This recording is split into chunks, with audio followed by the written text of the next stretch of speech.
Hello my friends, I am Lux Noctis and today's recommendation is the recently released open world action RPG, The Witcher 3 Wild Hunt.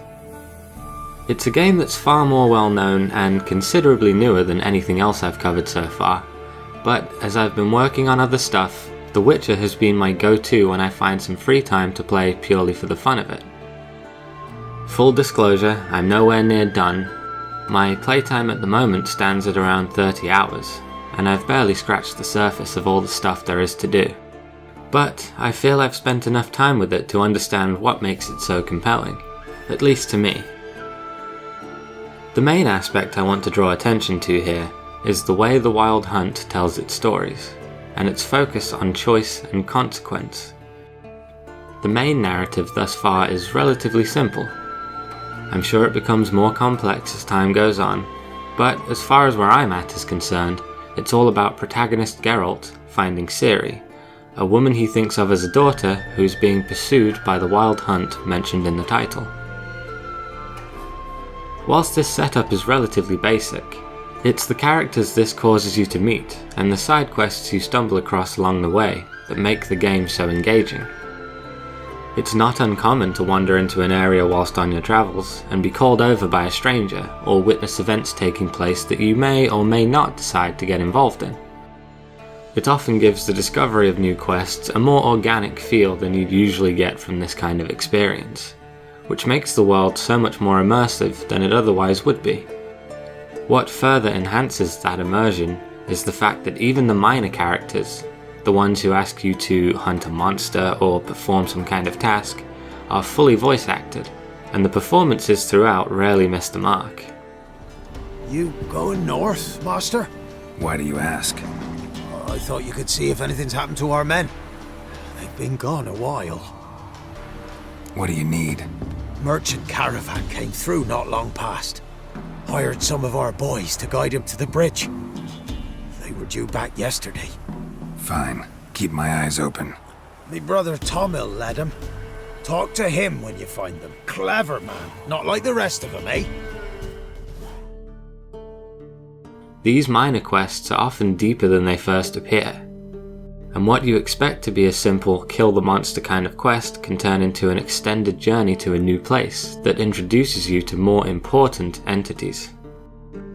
This is great because even if at first you're expecting a short, basic experience, you never really know what you're getting into when you accept a contract or offer your assistance to a seemingly innocuous NPC.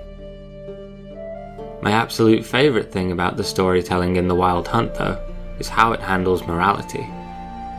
Usually in games with any kind of moral decision making, we have a good and evil option, sometimes a third choice which is usually neutral or the greedy approach, and these selections often tie into the game's mechanics in some way, such as having exclusive skills depending on if you go one way or the other.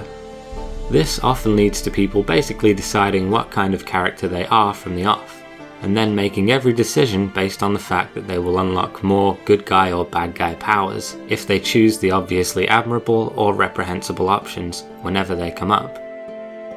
In my opinion, there might as well just be a hero or villain option on the main menu, because almost without fail the player will choose whatever makes them progress further in their chosen skill tree, and at that point it's really not a choice at all. In The Witcher though, there's no system that ties how we act to the game's core mechanics, and the lines between what we might consider a right or wrong decision are so blurred that whether what we're doing will have a positive or negative impact is often impossible to discern. We might try to take an action that we feel would benefit others, only to have the results end up leaving them worse off, or affecting people in places we never even considered back when we decided what to do in a certain situation. This results in the player actually acting on a case-by-case basis, allowing for way more narrative flexibility. If you want to play the hero, but decide that those jerks who called you out in the bar need to learn a lesson, you can give them what for without negatively affecting progress, or filling up a bad guy meter unintentionally. This means that the choices being made either end up being an accurate reflection of our personalities as the people in control, or, if we RP, it allows for more nuance when it comes to playing whatever kind of role we've decided to fulfill. The characters involved are also incredibly complex, as are the circumstances we're faced with. Take the Bloody Baron for example. You still think me rotten to the core. A base bastard, don't you? You believe I alone am at fault for what happened here?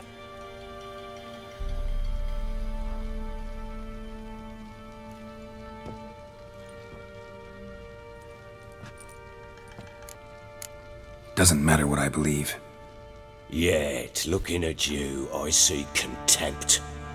Can't speak for the world you witches inhabit, but in ours, nothing is ever black and white.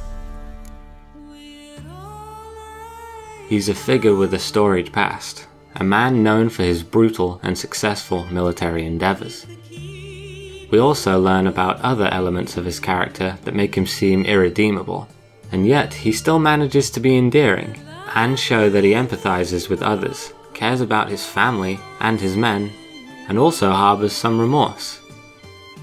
The Baron can't be dropped into the good or evil bracket. He exists somewhere on a spectrum, as all of us do, and the game is full of brilliant characters like this.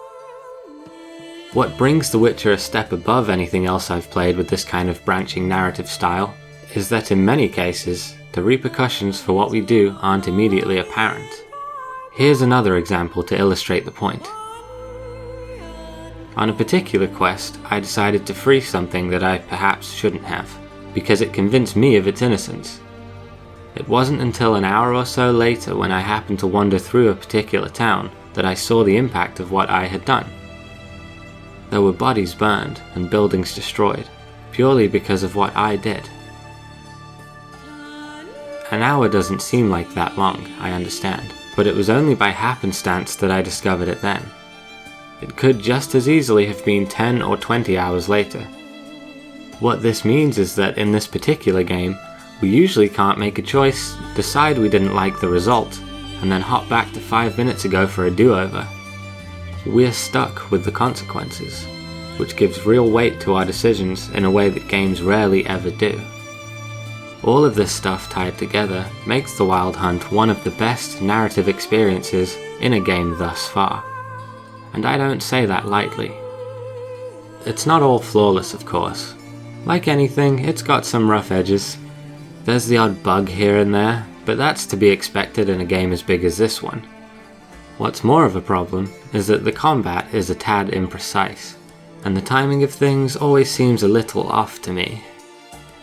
I'm sure it doesn't help that I came straight from 3 playthroughs of Bloodborne into this, but even after spending a bunch more time with The Witcher, there's still definitely a sluggishness and a slight lack of control when it comes to the melee. There's also a god-awful field of view effect on the Witcher sense, which makes a lot of players motion sick and just gives me a headache. Thankfully you can turn it off on the PC, but the option is buried in system files rather than being selectable in-game, seems to reset itself whenever there's an update, and I assume isn't available at all in the console version at time of recording. Having said that, these gripes are minor, and don't dampen the experience a whole lot when you consider the aforementioned approach to narrative, the incredible visual design, creative monsters, and the huge amount of meaningful content available. The influences the developers had when it came to creature design and a lot of the lore elements were less obvious than is the case with most fantasy settings. It's not so informed by Tolkien's works, and actually has far more in common with old European fables. This gives The Witcher a unique look and feel, when so many other games in the genre end up being incredibly formulaic and forgettable. It also doesn't hurt that everything takes place in the most richly detailed open world I've ever seen, and the production values are sky high throughout. So, if you don't mind that the battles aren't as snappy as you might have hoped, the odd visual oddity, and the fact that it's going to take forever to see it all, definitely check out The Wild Hunt if you can. I have a feeling I'll be playing it for a long time to come. I am Lux Noctis, thank you so much for watching, and hopefully I'll catch you next time.